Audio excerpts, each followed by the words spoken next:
Abbiamo l'esperienza passata e l'esperienza passata dimostra che quelle 6 vaccinazioni importanti sono quelle che danno la garanzia e le altre sono opzionali, servono, ovviamente servono, ma possono essere condivise con i genitori, spiegando ai genitori l'importanza anche di queste vaccinazioni. Vaccini obbligatori? Troppi. E stavolta non lo dice Matteo Salvini, ma il direttore generale dell'ULSS 2 Marca Trevigiana.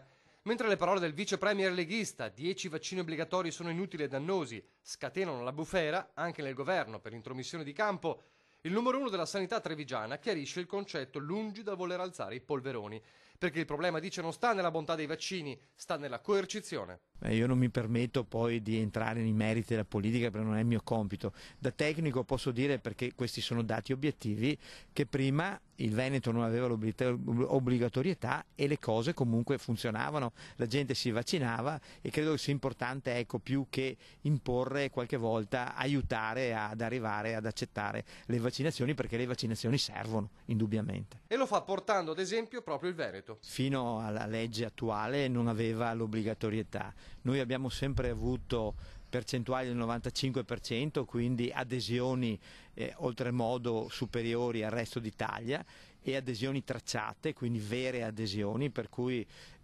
questa legge ha ovviamente cambiato l'assetto, per cui ritornare come era prima, io credo che le adesioni le abbiamo lo stesso, perché molto importante è la prevenzione. Intanto proprio in Veneto restano scoperti 21.000 tra bimbi e ragazzini da 0 a 16 anni completamente scoperti.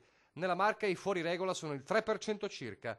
Tutti questi a settembre verranno sottoposti a una verifica, poi, se la legge Lorenzin non dovesse cambiare in questi 2 mesi, scatteranno i provvedimenti. Per le scuole dell'infanzia, quindi gli asili nido, ovviamente noi andiamo a verificare se ci sono state fatte le vaccinazioni, almeno iniziate, lo comunichiamo alla scuola e la scuola ha l'obbligo, la scuola materna dell'infanzia, di non fare più entrare i bambini, accedere i bambini. Nelle scuole dell'obbligo, invece, pagando la sanzione amministrativa, si può ovviamente continuare a frequentare la scuola.